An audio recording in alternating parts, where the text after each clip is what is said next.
Hello, everybody, and welcome back into the Manila Major Regional Qualifiers. We are here with SEA Dota yet again. It's our first match here at the Manila Madness Hub, of course, the BTS studio in beautiful Southern California. My name is Malt. With me today is Purge. We have a great matchup for you. It is Taring versus Acion Arena. Acion, of course, unfortunately already out of the running for the slot to get into the playoffs, but Orange.Taring, they have a big matchup ahead of them. They're kind of up there. I think they're 1 point behind the top two teams, which I believe is Warriors Gaming Unity as well as Mineski. So this is a very big game, Purge, and Taring, they're a pretty good squad. They like to play Mirana, and we'll see if they decide to pick that up first here, and or if it gets banned out, but it looks like so far nothing too crazy in this draft as we jump right in. Tons of teams like playing Mirana early. Maybe not on the Chinese scene, but NA and C, I think, are definitely heavily prioritizing that hero. Other than that, their first-round bans are not very weird. Slardar been seeing a lot of popularity in C as a first-round pick. He's been seeing a lot of popularity in the Chinese scene as a hero pick sometimes as well, but not quite as first-round ban just yet. A little surprised to see Lich as well also up there. I feel like Lich is significantly worse than he was before he got nerfed. And he's still good at winning lanes, but I feel like he doesn't push that as hard as he needs to. It's crazy to see the difference between regions, honestly, because I was here earlier today. You had gone home to sleep, and we both got 5 hours, so we're a little bit more awake this time around for those of you that caught the broadcast yesterday. But it was cool to see the changes there's a lot of Enigma pickups coming out in the European region. Obviously, Bounty Hunter was very popular in the American region. Lich was rarely picked, I think, in either of the other regions that I saw from my point of view. So, it's really kind of crazy how much they value, I think, that particular pickup, or at least how, Taring have decided to ban it out first, get the Lich out of the way. They just don't want to deal with a dual lane mid or just a generally annoying defensive dual lane. I think that's fine, but what a hero that is very popular across all regions, I think, is Doom by far. Yeah, definitely. He's consistently being picked in the first phase now. Sometimes he makes it second phase, but he's on that edge of first pick ban. But I think he's on that perfect edge if you want to see Doom played a lot, of where some teams do ban him first round, but generally he's let through and played.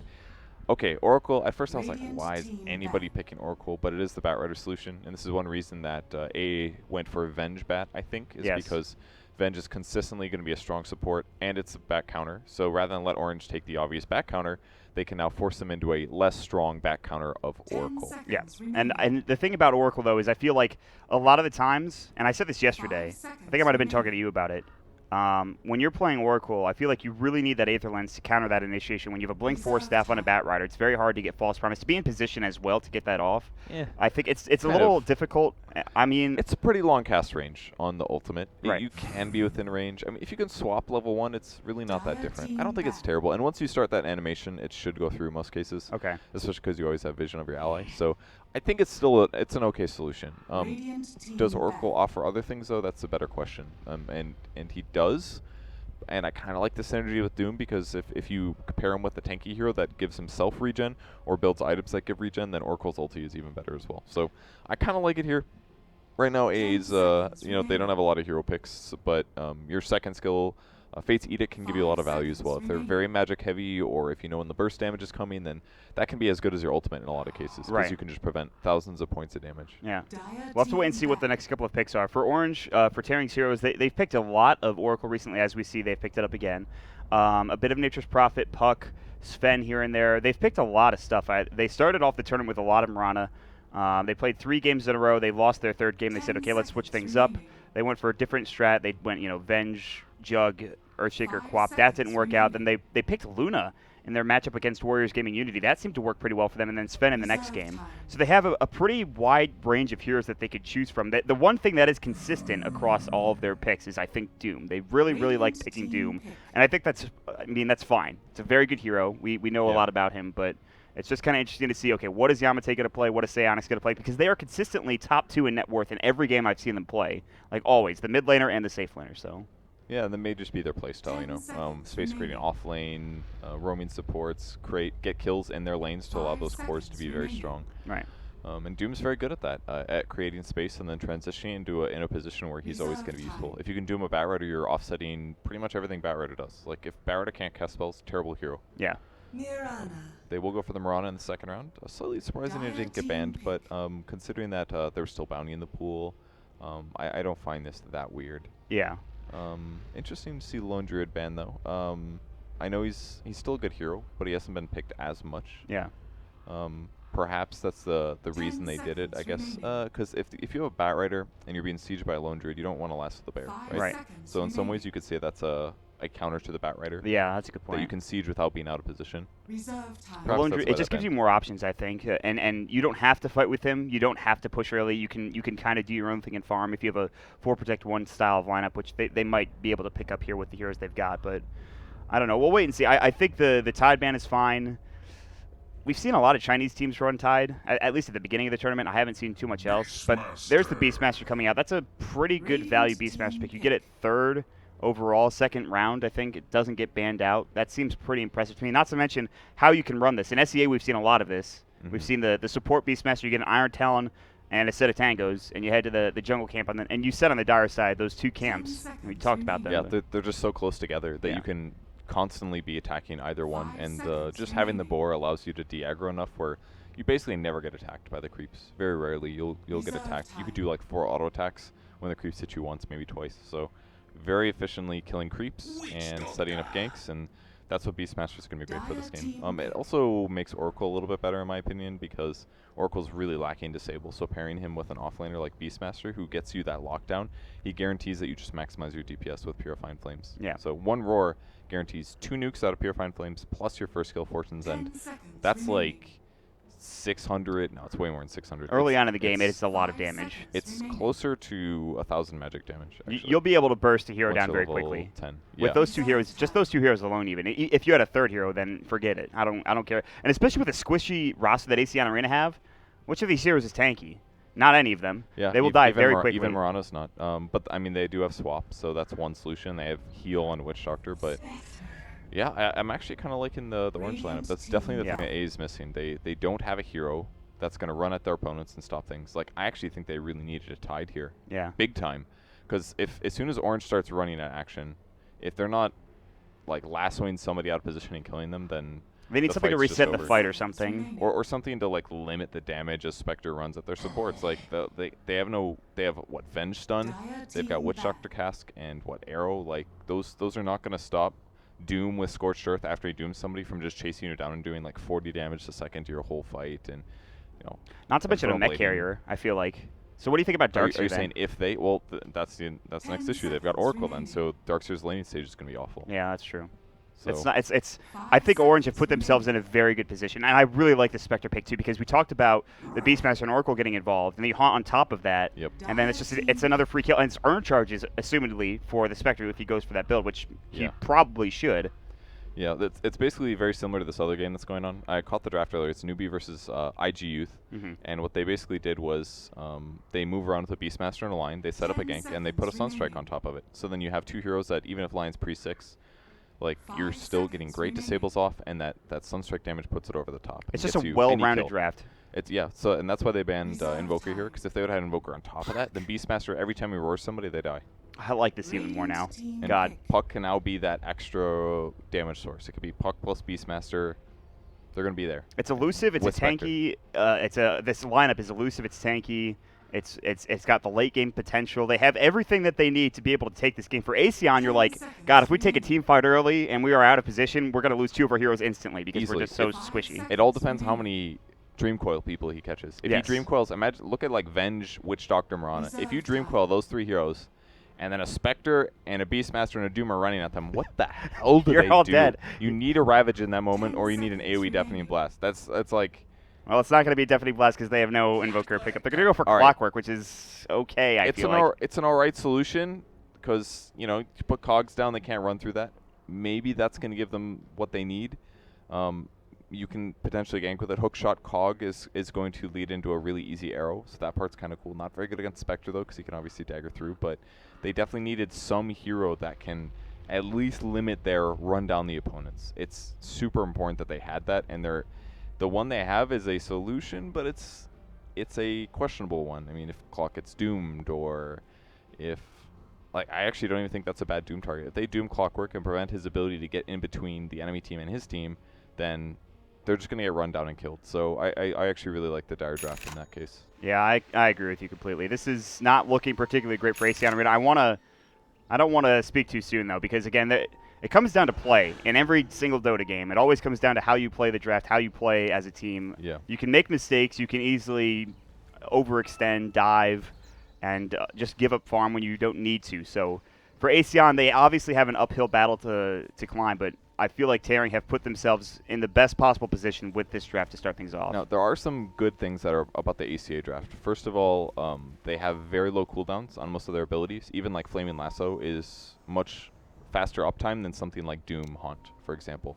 Like, look at that, level 11, 75 seconds. That's like basically a Beastmaster Roar. Right. So Taring is very long cooldown based. Spectre Haunts got nerfed recently, 140 at level 1, still very long at level 2. Doom is a very long cooldown. So you're basically got like Roar, which is a great ability, and Puck ability is quite low cooldown as a whole, plus an Oracle who doesn't quite fit very well into there, but it does provide a Batrider counter. So basically, if ACA can take fights and make the ability usage from Taring a little bit inefficient, like for example, if they fight heavily on the enemy side of the map, it should give them time to respawn or group up and defend the tower pushes that Taring's going to want to do afterwards. So they want to try to waste their cooldowns and make sure that they're not able to take ground after that. So as long as ACA fights fairly evenly, then they can often respawn, go back to the fight, and actually outperform, because you got swap, hookshot, all those other things pretty low cooldown. I feel like that comes down to arrow in a lot of instances. Hitting a good arrow. We saw it yesterday. I think that's a very imperative part of this lineup. I mean, because if you want to fight early, if you want to fight when all the cooldowns are down, the best way to do that is maybe smoke up or Moonlight or something and look for an arrow target or lasso into an arrow or something like that. They actually do have a lot of good ways to set up the arrow. You can swap into it, for example, swap an opponent, like arrow where your Avenge is sitting, swap into that. You can do hookshot cogs into arrows. You can do Batrider lassos, pull it into an arrow for like an 8-second stun or something like that. Right. You're definitely right. The arrow is actually really important this game. Yeah. So far, this Mirana is going to be getting free farm because it looks like the Doom is going to just go ahead and devour up the first creep. He will find himself the beautiful Satyr Tormentor, one of the best creeps possible to get. But now top lane, Cogs will come out. Skemberloo is going to get Fortune's End. There's no Purifying Flames, but there's the Spectral Dagger. He might actually be in some trouble. He does have a Stout Shield and a Ring of Protection, so he's rather tanky. I don't think they'll bring him down. He might have to salve up when he gets back and use some of that regen. He'll use a Tango instead, but we'll keep our eyes up there. Oracle's really good against Clock for that reason. As long as you don't get cogged and you know he's going to be in there for like 2 seconds, it just gives you free time to channel up your Fortune's End and get more right clicks in afterwards. So it's pretty good against him. It's the same type of thing with the Darkseer. He has to surge. He has to use that animation. It takes time to actually use, and obviously the movement complete 0 is pretty nice. And by the way, we should talk about this. NJ is going to go ahead and jungle up on the Beastmaster, but he didn't go for Iron Talon first, which I think is interesting. Yeah, I saw some other players do variations on this build. I'm guessing he basically did this because he considered the option of going to the offlane, most likely. Like, for example, especially if ACA did an aggressive tri lane, if they do aggro try and he has the Iron Talon, and all of a sudden he's like, oh, I should actually be in lane because I'm 1v1 versus the Clockwork, and he's got an Iron Talon, he's going to get beaten in that lane. Yeah. Because then Clock's going to outlast hit him and trade hits better. So I think that may be why he did this, because if you look at the potential tri lane for ACA, it's a bottom Witch Doctor Revenge. That's ridiculously strong. Triple stun with arrow. So I think that's maybe why he did this. It's going to hurt him a little bit in the laning stage. He maybe has sold the salve, or at least he salved up, but now he's going to be right on target. I think it was safe that he did that. I'm glad, actually, that he did that in the case that there was an aggro charge. And he gets the Iron Talon anyway, so it's not like he's missing out on too much. He's still going to get a fast 6. He's level 3 just about right now after he kills these Mud Golems, but we'll keep our eyes on that. But I do want to ask you about the particular duo support for ACA that you talked about, the Witch Doctor and the Venge. Do you feel like they need to get something done here in the early stages of this game? Maybe go for a roam elsewhere, like maybe mid, or just try to find anything? Or well, that's one of the problems. It's hard to roam on mid, especially with the Witch Doctor. He's good at chaos in a team fight, but he's not very good at long duration stuns and ganks, because it's a Puck. If he orbs and gets back under his tower, he's probably fine, and he can phase shift dodge Maledict ticks and stuff like that. Not that most Witch Doctors get Maledict, so getting the gank off on the mid here is going to be tough until Batrider hits 6. So yes, exactly. They could organize a gank around that. I think that sounds pretty possible. If they can make that happen, it would be good. But Venge right now is also a little sacrificed on levels. Yeah. Maybe get Venge 2 here, rotate the Witch Doctor over, possibly do a dual smoke, come from the top lane. That could definitely provide a Puck kill if they do like Wave of Terror, lead up with the Venge stun, and then Witch Doctor stun follow. Yeah, Yamate, he'll play this pretty carefully, though. I don't see him getting caught out unless there is that lasso that you talked about, the level 6 coming out from the Batrider. We'll keep our eyes peeled on mid. So far, nothing happening in terms of action across the map. A little bit of poking and prodding mid. some aggression top on the Clockwork. The Clockwork is getting decent levels. He's level 4. He's right with the Doom. In terms of CS, he's actually got 13. A lot of that coming from Flare, which he's actually leveled up. He's going to put 2 points into it. We'll see if he's going to go for the battery sold onto Ling. He might be in some trouble here. The Spectral Dagger will go. The Cog's not there yet. There's a creep wave, however. It's blocking his path, but still, Ling should fall here. The Fortune's End, last right click, and he'll get the first blood, but he will get the trade off in the end as Acion will take it down. That was so close. It was a good effort, though. He got kind of unlucky there. Like, at the end, it was like enemy hero and 2 other things he didn't want to hit, and for like 2 or 3 battery assaults in a row, it didn't hit him. So, but that was the first blood. Absolutely worth it there, I think. It's going to really limit what Oracle can do, and again, he is the hard 5 position here. Yeah. Now, as a whole, Taring does have a lot of gold because they've had a fast jungling Beastmaster and essentially off-lane Doom, but that kills pretty big. It's going to delay the boost of speed for Oracle, which means he's, for longer in the game, going to be more out of position and more punishable by clock. He's the 6th position at this point because of the Beastmaster. Probably going for what I imagine to be a fast necro at some point, getting boots first, which he has enough money for. I think he bought a smoke too. Meanwhile, Fly Solo's been silenced up. He's level 2. He's very squishy. He gets this puck with a double damage rune, and they're looking to dive behind this. G is nearby. He's going to pop the Dream Coil. Will he go for this kill? Ice is in there as well. He's got the Shockwave at the ready. He might use it here. They jaunt through, and G is in trouble. That Infernal Blade damage is real and will provide them the kill. They've already TP'd in Acion as well, but he can't find anything. But here comes Ling. He's rotated in. They get off the Fortune's Dead. The Purifying Flames Illusory Orb will be more than enough damage, as well as Ice, Yamate, and Ling. They'll back together. They'll find themselves 2 kills in that mid lane, and also find themselves a gigantic stack. They can't take it now, but they know that it's there. Yeah, they kind of want to, but there's a... well, they could maybe do it. There's only 2 magic resistance creeps here, the 2 satyrs. If Doom is crazy, what he can do is he can eat the tornado creep, and then he could tornado. Oh, yes, you're right. Or he could just stand here and guarantee the experience. Yeah, leech the which experience. Is absolutely what he's going to do. He's actually about the same level here as the Batrider. That's pretty good. I actually have no idea why the Venge decided to wave a tear. That didn't make He's actually dead, I think. The Infernal Blades come out. He's got a Shockwave, and here comes Yamate again. He sticks up. He had 17 stick charges. Fly Solo. They're going to get a couple of these. The Shockwave comes through, and G needs to be careful. And Taring, again, they find themselves not only a kill, but a lot of those creeps as well, Purge. Yeah, the Batrider didn't even... he barely hit 6 off of that. That's not a good sign to be in. And Puck got 7. And they got a lot of those last hits, I'm sure. They're at about the same in terms of gold right now. But there's a wand on Yamate, and that doesn't exist on Batrider. So net worth-wise, the Puck is now in the lead, I think, at least a little bit. He's top in net worth. And yeah, that's a real, I think, kick in the groin for G at this point. Yeah. He is still going to get an okay time, Blink Tagger, assuming he stays alive in the next couple of minutes. He finds himself a couple of creep waves, but that's not great, all things considered. All right, here's the Beastmaster is 6 at 6 minutes. Time to gank smoke. Pretty standard. Taring's been doing a lot of very standard smokes here, or ganks, but I think they're being very good about them. Same thing for the large camp one. It's been very commonly done by a lot of the top teams right now. Here we go, Spectral Dagger. The roar's going to come out. There's the Fortune's End, Purifying Flames. This is what we talked about. They're going to get another one off before he goes down.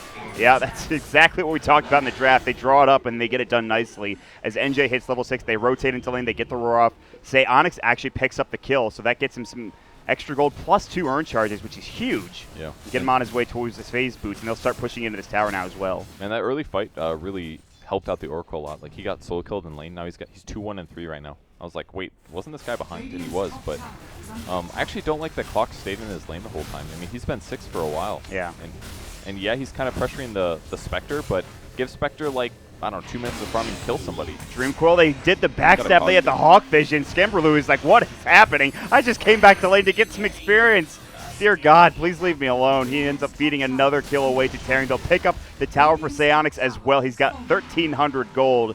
He could certainly start building into that radius if he wants to maybe get his phase boots, more than likely. But that's some early game aggression that comes out from Taring that puts them in a very good spot. It was a little too greedy to do, I think. What was he going to do there? He could have maybe cogged and delayed them killing him, but even those 3 heroes that already existed would have killed him. And there's a super high chance that the Hawk would have been behind the tower and spotted out his TP anyway. So I just think that was a really poor choice. I mean, it's 8 minutes into the game. He got a solo kill, and he still hasn't ganked a lane. Like, yeah. That's actually all he's done. He's gone back to lane. He's not playing Clockwork correctly. He needs to go around making stuff happen. The hero he should be killing and should be preventing from moving is actually Doom, the hero with the worst base attack time in the game now. How long does it take him to kill 2 cogs? Forever when he's being mini-stunned. He's not going to get out of that. But he's actually not going to be able to kill this. If he just shows up to the safe lane and hook shots the Doom, they'll probably need a 3rd hero, maybe a 4th, because Scorched Earth is so much HP. He is pretty tanky, I agree. But surely you can help out with a kill, right? Well, they're going to set up for something. Fly Solo has been smoked up and tearing. Ice doesn't know this is happening. Some TP rotations need to come now if they want to try to prevent this. He's got Doom. Then to get the stun off with the cast coming through, and he can't get it off point top. But here comes Stone. Are they going to turn this around? The Doom does not get off, but Psionics, he's greedy. He wants this kill, but they've rotated in Skemberloo. He's got hookshot at the ready. Psionics will back away alone. They finally bring the Doom down, and finally it's a good pick, but here comes the rotation from NJ and Ling. They've been spotted out. There's a scan there as well that was used by ACA. And on top of that, they had an observer ward here towards the river, I believe, which scouted them out. Yeah, I mean, this is the problem with these two supports, especially when they're being this self-sacrificial. Like, Venge was 3 to stack up for the Batrider there, Witch Doctor's still 4 at 9 minutes, so they're both behind. But he did get a Maledict level. I think you can definitely justify one here. Oh, the double coil. Wow, that's not good. They're going to try to TP out. The Waiting Rift's going to go to the Roar. Can they kill at least the Witch Doctor? No, but they bring down Gabi, and that's really the most important thing, is Yamate will find himself a kill. And he went Treads, and now he's almost got enough money for a Blink on top of that. And they're going to go together as 5. It's time to play as a team, Taring saying, we're going to take down your Tier 1 tower in your safe lane. That's going to put a lot of pressure on their own jungle. And they don't really have to stop either, because they didn't use Doom before. I mean, he should have probably Doomed the bottom. In some ways, it was good that he didn't, because it allowed them to come back right away. They get the coil on 2 heroes due to having the smoke, and after that kill, it guarantees a safe lane tower. So now basically the whole jungle is theirs to control. Yep. So they can kind of spread out, farm evenly, and then all they have to do is rotate 2 heroes to set up ganks, and then they can haunt on top of that. Now remember, the haunt cooldown is a bit longer by a fair bit, but they can still deal with that. They now have the Blink Dagger on the Puck, so he's even more elusive and mobile. So he picks that up, and they're looking to just run mid. Gabi's got to try to put some pressure. He doesn't even... Did he buy Treads? That's the question. Must have bought something. I don't know where it is. I think he just bought an Aquilon bottle or something. I don't know. I thought he had more money than that, but here's a smoke wraparound for ACA. If they can find a hook shot, and this is what you were looking for onto Ice, but there's a lot of heroes behind him. This is dangerous. Fly Solo's been scouted out. Maybe they don't want to go anymore. And Taring are putting themselves in good position. They still don't have Haunt for 20. Blink, Lasso, no Force Staff. Obviously, there's going to be the use of the Force Staff. Boom, hookshot right onto Link. The cast bouncing through as well. Maledict, Cog pushed back, and they will get the Doom off, but still, he'll fall first. The Battery Soul will bring down Ling. They get 2. They will keep Gabi alive with the Voodoo Restoration. A great pick there. They're looking for more. They'll find G. He gets roared up. Yamate will jaunt away. The Axis will clean him up. So he gets caught in a bad position going too far. Gabi's still doomed up, but it's now down. He'll Starstorm the wave back up together as a team, and it looks like, oh, he's going to get Dream Coiled. He's got Leap. He'll use it to haunt back at Psionics. Just got it back up. The Wave of Terror. The fight's still going. Skemberloo does not have hookshot. He's already used it. He's got Urn Charges at the ready, but it's just a zoning Dream Coil. They can't find anything with it, and with that, they'll at least make it a 2-for-1 trade, I suppose. That was good. I like how they did their team fight there. The most important thing was that Clockwork went for the Oracle. They knew Oracle was there.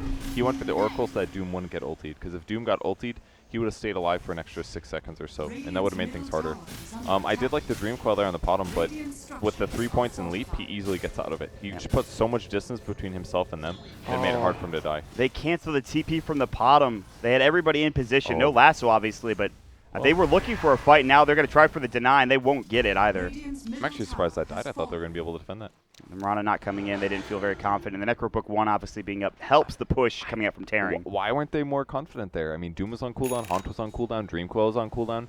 I don't know who got roared, but it's 10 seconds to... They easily could have defended that, or at least denied it. It had to be a mistake from Gabi to cancel that TP, right? Well, yeah, but like even with him not being there, as soon as he gets to his... As soon as he gets to his tier 2, he can contribute arrow at least. Yes. Assuming that you do a decent setup of hookshot, for example. I don't know if they had hookshot. Maybe they didn't have hookshot, lasso, etc., but I feel like they let that go down for nothing. On the bright side, they're at least going to take the mid tier 1, so they're kind of even there, but they're way behind in towers. This is 2 towers now that they're behind over the Dire team, and you can't have that on Radiant.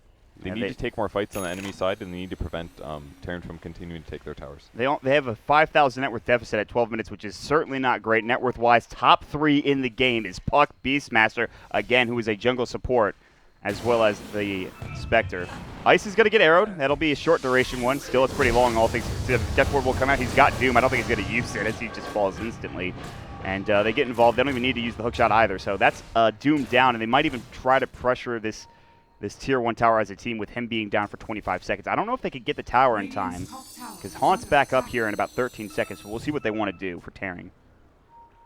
Well, Puck's in position with Blink Dagger, and the tower does have a lot of HP. He's going to walk up. Lasso's at the ready. They have no vision on Yamate, obviously. NJ's on the left side. Flare, I think, scouts right over on NJ, but they've already jumped in with Yamate with a Waning Rift. But he's going to blink it. He'll find the lasso into Ling. Haunt comes through. G's too far, and at this point, the arrow's going to come through. Get off the false promise. There's the Fate's Edict as well. And it looks like G's in trouble. They'll bring him down instantly. Here comes Ice. They're looking for more. Jumping Dream Coil onto 2 Waning Rift. They're so damn low, and they'll fall as well with the Illusory Orb. Ice coming in with the Scorched Earth and sowing so much damage to the Infernal Blade as well as the Shockwave. He took a Maledict, and he's completely tanky and fine. That Oracle, that was a deep dive from the Batrider that did not work out in his favor whatsoever. I mean, I like that they're pushing, but that was just not a good fight to take. I think they had all their ultimates back up. They were going to run you down, basically. And the Batrider was on a completely different page than the rest of his heroes. He went on the Oracle because he didn't want to get casted on, and he got him, but then, you know, half of Taring got him, and all the other heroes had to run away from the Haunt plus the Puck. It was just too dangerous. We're going to see a fight here. There's a good ward coming out. There's the Hawk Vision as well. There's illusions. They could go for the hookshot seal. He's about to use it. He's going to go in. Can he get this Aegis? Oh, yeah, Doom. He's going to get doomed up now, and they're not even going to finish Roche yet. He's going to fall instantly. They blow him up, and now they'll take the Aegis. Psionics has got it. They're looking for a lasso. He doesn't even have it on cooldown. The Death Ward coming through, doing some nice damage. Psionics has that Aegis, though. Ling barely survives the Fate's Edict. The Death Ward is doing some serious work. Yamate's going to jump forward, looking for Fly Solo. Now the Wave of Terror coming out. NJ's low, can Fly Solo him down. Swap back. He gets the kill with the swap back. Yamate is just trying to get out. He's got his Illusory Orb. He'll jaunt away. It ends up turning into a 3-for-3 bloodbath. Yamate gets a mega kill spree. Psionics does end up going down and losing that Aegis, but still he's on the hunt looking for the Witch Doctor. Acion has only got 100 HP. He's healing up with the Voodoo Restoration. Psionics has already used his Spectral Dagger, and it looks like Acion will get out with the help of G nearby. Oh, Can they turn this? They have Lasso. Blink is going to be ready in 2 seconds. The Flare will come through. The Firefly is up. They've got 2 charges up on him as well. They're going to use the Maledict first. They've got the cast. He's going to get False Promise. Link comes in out of nowhere. They cast to stop the TP, and Link's actually overextended at this point as well. Do they have enough damage? Psionics will burst down. They'll get the kill on Ling. They overextend themselves. They thought they could save the Spectre. It was not the case. And they will pick themselves up a good 2 clean kills, Purge. Dude, they actually own that team fight, and this is the issue that Taring, it's the only thing that's wrong with their lineup, basically, is they don't have a lot of ways to stop Death Ward. And I guarantee Death Ward did a stupid amount of damage in that team fight. It doesn't show up now, but... he killed Spectre first. Yes. And then it cleaned up Oracle. Yes. And then he did some damage to Puck, and Puck had to leave. And then he juked for forever, and they eventually killed the... Oh, that was a Hawk. That Hawk bodyguarded Yamate. Tanked for the gank, man. Yeah, he really did. Well, he phase shifted. It would have been close, I think, but still. And look at this. They spawned Necros, and literally the whole team has to run away. Get out of here. Well, see you guys. We're done. Yeah, no more fighting now. Like Acion? The best tank they have is Paralyzing Cast. That's like the best anti-run at you thing they have. They really needed that tanky frontliner. And Clockwork's doing okay in that regard, but... Sort of. I mean, he's doing okay now. His early game was not good, though. Stayed in lane way too long. He had an urn, too. Like, he had an urn. He had level 6. He had everything at his disposal. He's like, I'll wait a little bit longer to rotate, and then he dies twice in a row. You just can't stay in a lane against a carry forever because you're like, oh, I'm creating pressure against them. You have to occasionally change it up because if you keep doing that, eventually Spectre's going to ask for rotation, the supports are going to rotate, and they're going to kill you. And then you lost a lot of advantage. It's better to either get somebody to rotate to you, that way you just kill him. I mean, like Clockwork's he's a team fight hero. He's a gank hero. When his skills are off cooldown, you need to use them to get you an advantage or get you a kill. Yes. It's important to do that.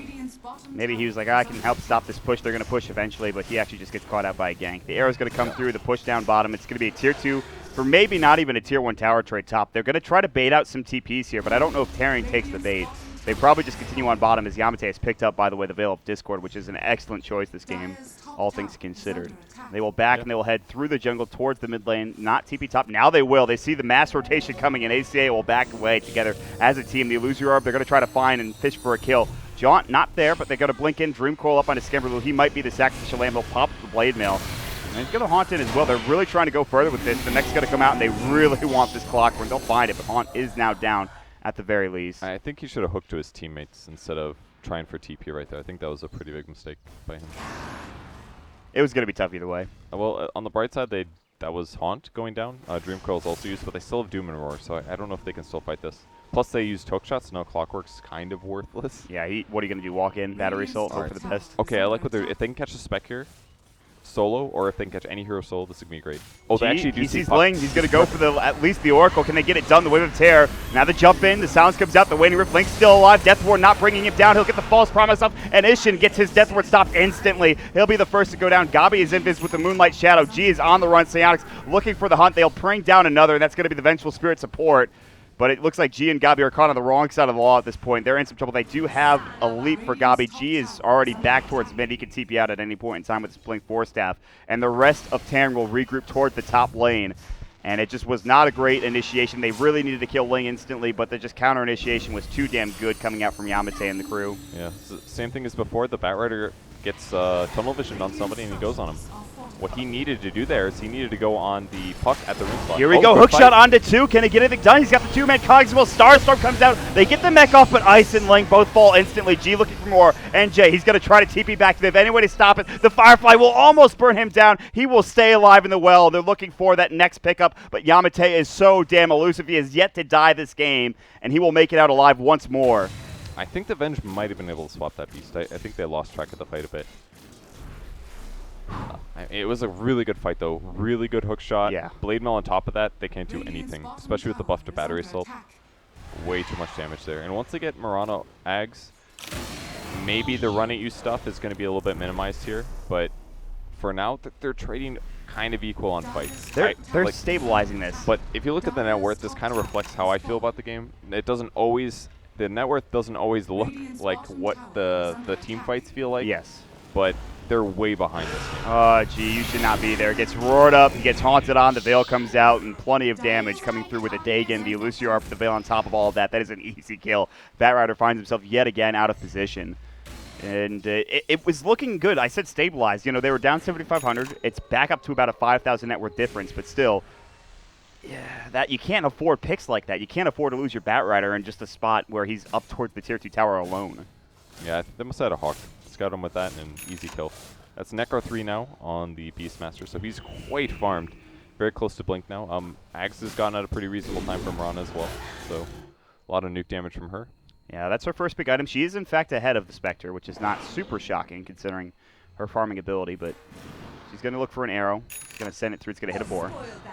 Free gold. So Beastmaster pets are for tanking arrows? Yeah, I mean, he has a whole frickin' zoo, honestly, when he has his Necro units up. He has 2 boars, a Hawk, maybe 2, and his Necro units, it's insane. They use the Moonlight Shadow, though, and here we go.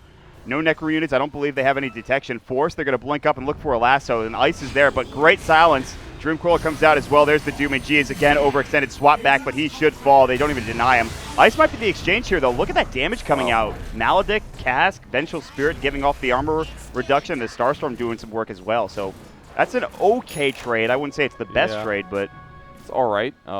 Not a good initiation by the Batrider, though. He needed to grab him instantly, obviously. Oh, can they get the roar? No, they silence, but it wasn't in time to make sure the leap is stopped.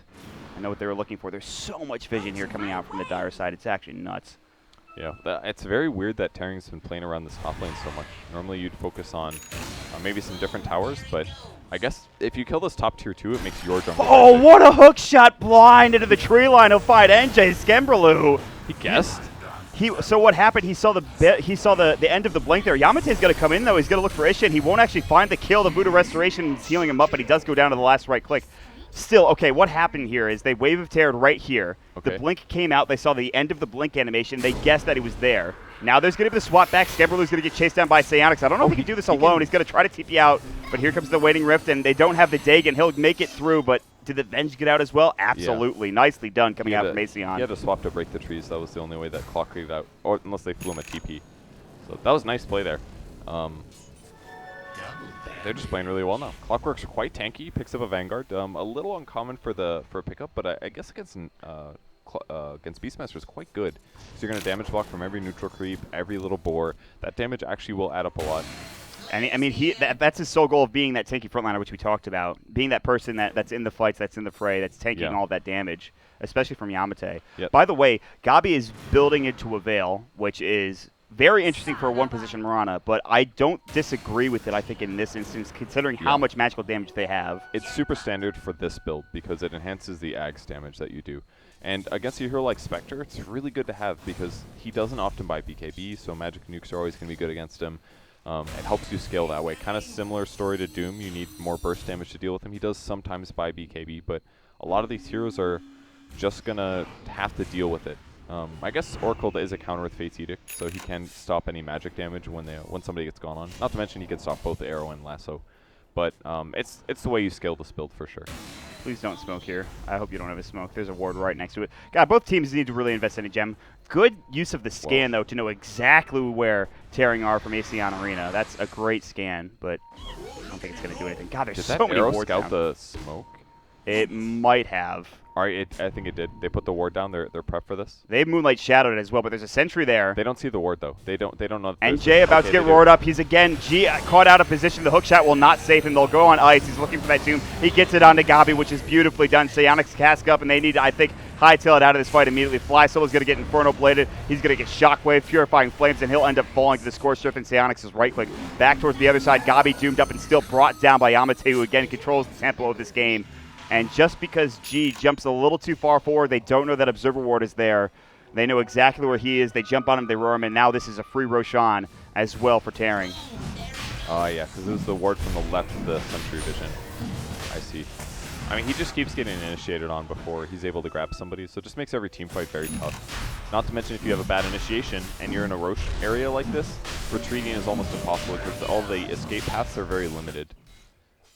Yeah, I mean, every other player for Acion has done well, I feel like, except for G. He just got caught, and that's not necessarily his fault. I don't completely agree. I mean, Bench was kind of in the no man's land there when he died. I think they're all kind of messing up a little bit in some cases. I think the Witch Doctor's playing really well, but everybody's making a handful of mistakes, a small handful, but it's all adding up together. You can't make many mistakes if you want to beat a team.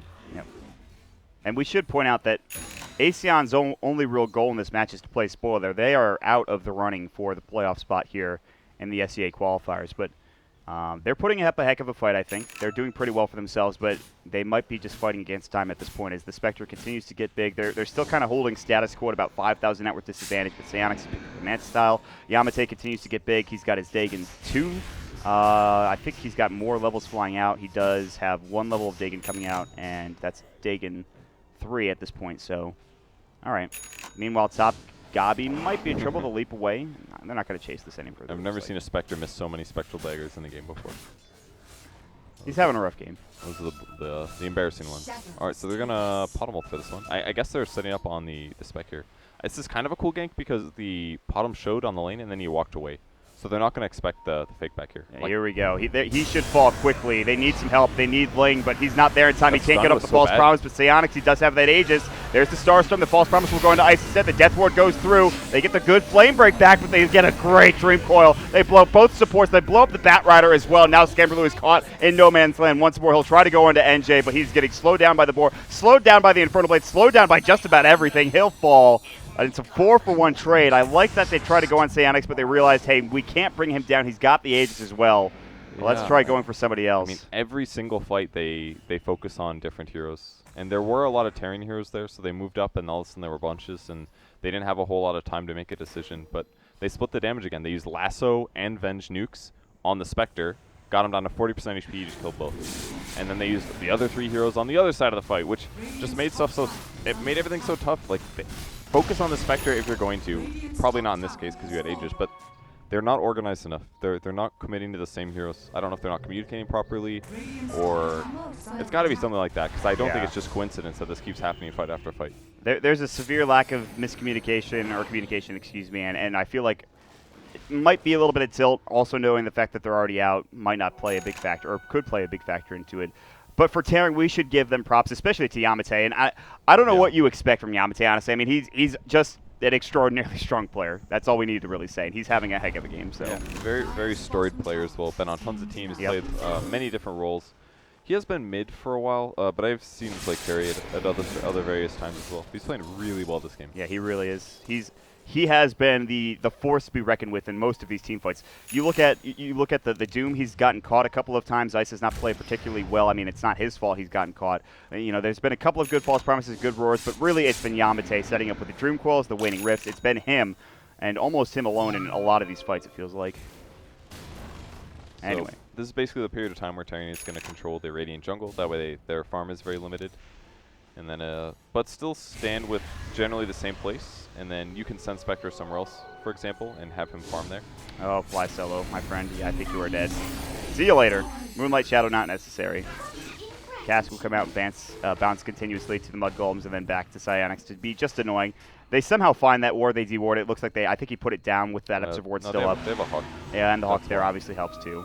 Very good Hawk positioning from the Beastmaster. Gabi's just trying to farm mid at this point, but it feels like their time, Acion's time to be able to win this game is kind of coming past. Maybe I'm wrong about that, but it seems very difficult from here on out. It definitely gets harder and harder. So, obviously, Puck is having an amazing game, hasn't even died yet, and Spectre at this point, when he's ahead, it's just harder and harder to kill him. Not to mention the fact that, like, what they needed to do, and I wouldn't say their draft was easy to execute, but they needed to combo a lot of their stuns in the early mid-game to just kind of roll over a lot of heroes, just to blow them up from full to nothing before they even cast spells. And we never really saw that many combos like that. Psionics. Well, he's just going to tank that Flame Break and continue to go to work on this Tier 2 tower.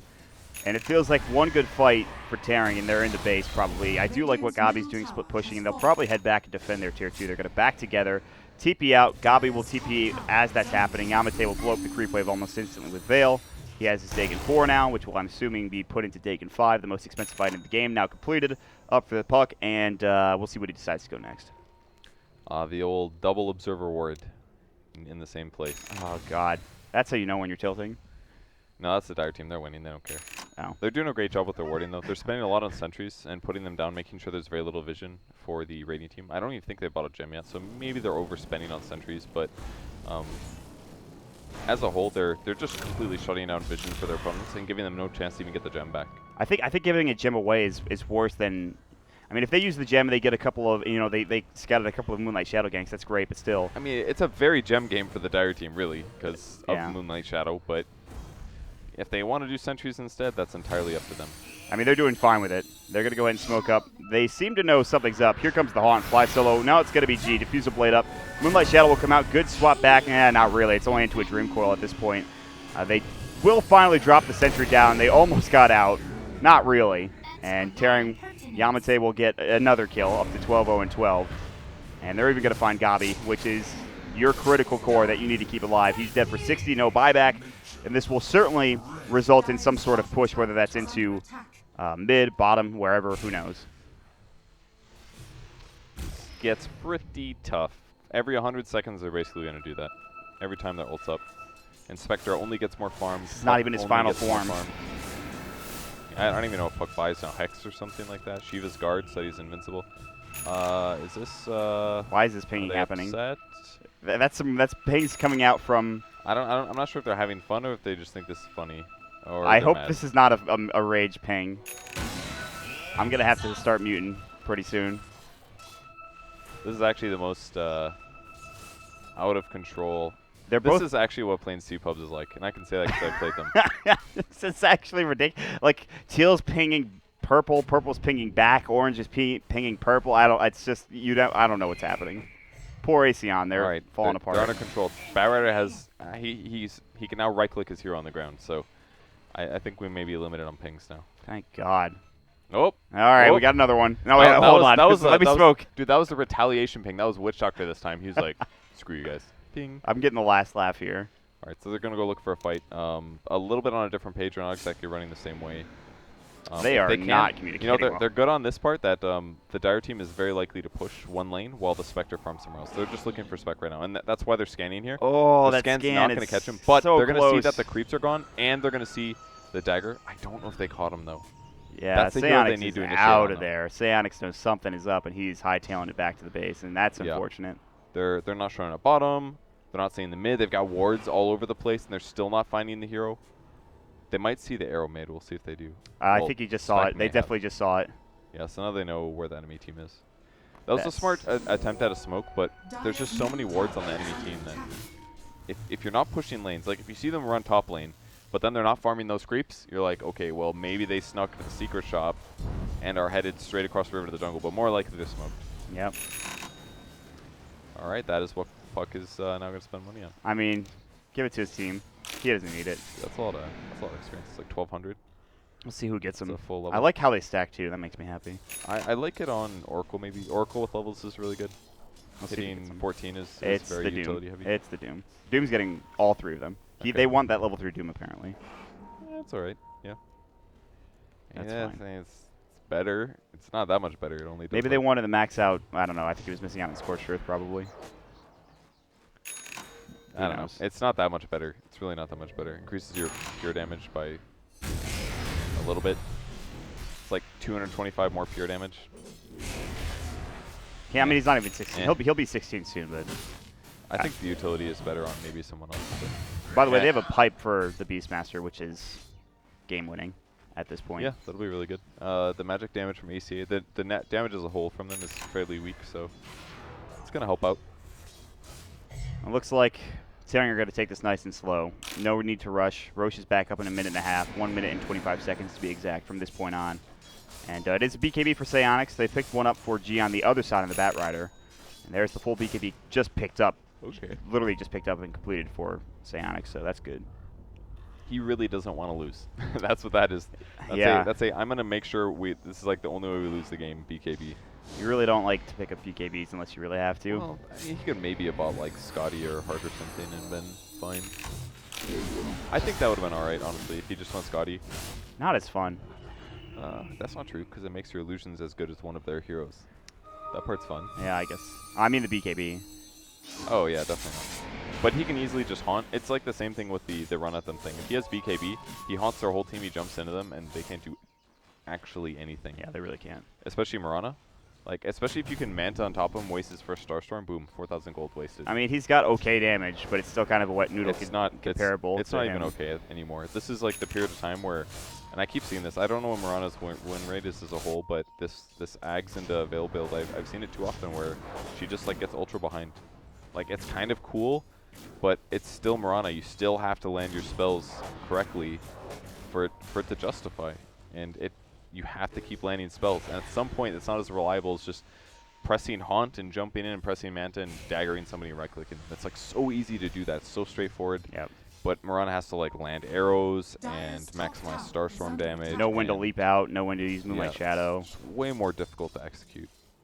Sometimes it's tough being a Mirana, but that's what you get for being out of the scene forever. You have to be utilized a little bit. Oh, they found her. Wow. Holy crap. They jumped right on top of her. I think NJ had a creep or something nearby, and he just botsed on top, roared, and blew her freaking brains out. So NJ will get the kill. Yeah, he's moving Hawks around. She's clearly split pushing a lot, so he can TP to the Hawk and blink on in, get the roar. There's a Haunt kill.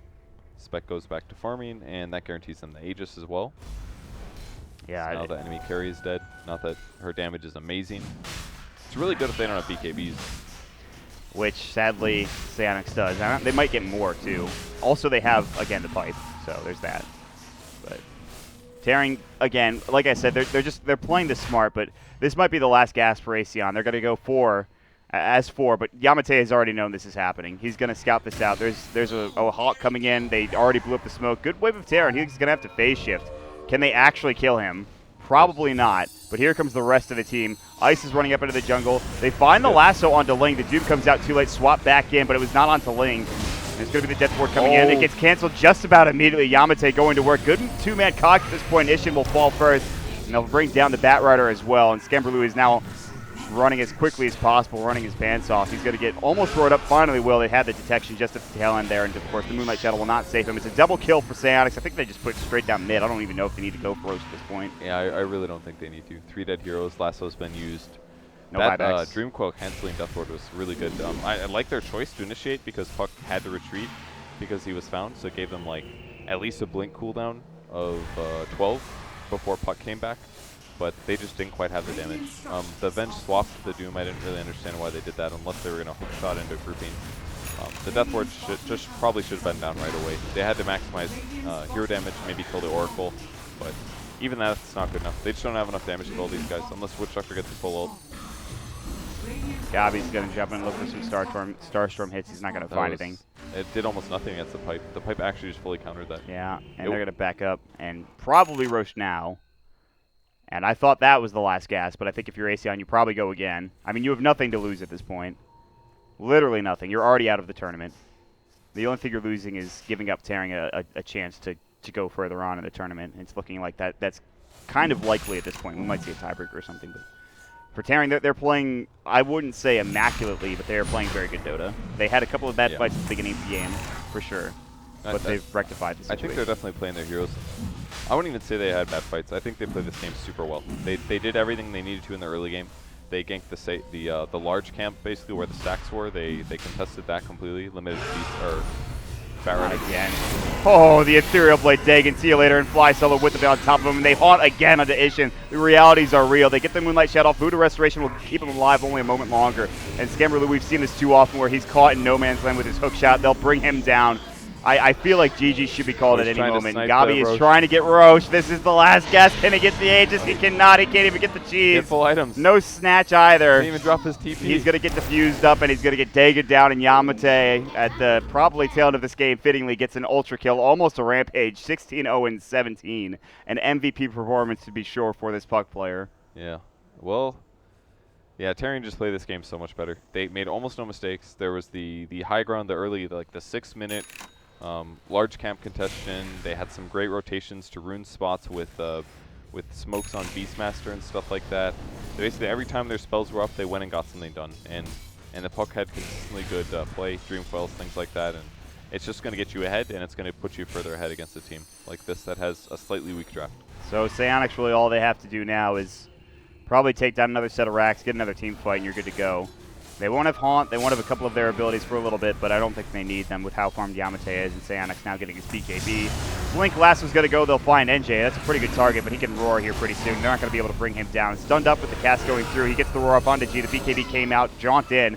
They're looking for more, but now G's BKB is done. Psionics, Dreamcroll onto 2. He's just going to go toe-to-toe. The Veil comes out. There's the Dagon. They get the False Promise off onto Psionics as well. Ooh, and he's going to live. The Death Ward will come out. He might still fall in the end. It might be the Age. The Purifying Flame's healing him up, but it's just not enough.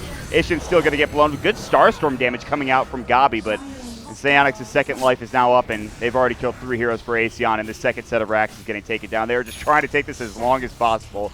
The Moonlight Shadows will come out, but and they'll at least lose another set of racks. Taring could just back away if they want, but they really want to clean this up and at least get Megas. And it looks like they're even going to go further. Yamate's going to dive in. There's the GG as they bring down the Venge. They call GG. They disconnect out. A bit frustrated perhaps for Acion, but ooh, good game still from Taring. Very good game. Yeah, Taring, they honestly look very, very good. They're impressing me a lot. I think their play was solid. Their picks are really good. The Oracle countered the one thing that ACA can do really well, which is get gank pickups. Obviously, they did delay the Batrider blink, so they really limited ACA's ability to do that. But I still think ACA could have gotten more levels out of their 2 supports, perhaps. I know that they were running around trying to contest the large camp stacks that came pretty early. That was like a Beastmaster gank at 6 and stuff. But I think they maybe could have gotten more out of their lanes. Possibly ganked mid, but like we said, ganking Puck is hard. So you basically would have to be really efficient with pulling, possibly get a kill on Beastmaster. But they could do that. Like with Witch Doctor, Venge, and Mirana, they can kill any hero. As long as the board doesn't get in the way, for example, then the arrow's going to hit. But with 2 stuns, you should be able to land the arrow. Yes. Maybe, because the cast should bounce from the hero to the boar, arrow should snipe, and then ideally. I mean, a lot of it has to come together. They should be able to kill that guy. They needed to kill him more in lanes. No, wait, wasn't he joking? Oh, it was Doom, that's right. It was Doom. That's a hard kill. That's a hard kill. You have to kill him when he's like level 1, level 2. If they did that better, maybe they get more levels, more gold. That transitions them better into the mid game. But they were so far behind that their team had no damage. Yeah. And Clockwork didn't rotate a lane early. So despite Taring playing their early game perfectly, I really think ACA flubbed their early game. They basically moved around, reacted to their opponents. Clockwork didn't do anything other than get levels. He got that first load. That was really good. Yeah. But he didn't transition that into anything else. So I don't know. I can see why ACA is eliminated. Basically, they're a very good team, but they are making mistakes. Yes. And all the top teams in every single region, they make very few mistakes, and they set up a lot of ganks proactively. Well, there is still another game here in this best-of-2 series. I feel like Acion, they have a chance to at least take a game off of Taring. We saw that they have some potential in team fights, and we'll see if that's actually going to be the case. We will take a quick break, and we'll jump into our second game here on BTS3. My name is Mont. With me is Purge. You guys know where to catch us. We'll see you in game number 2. Stick around.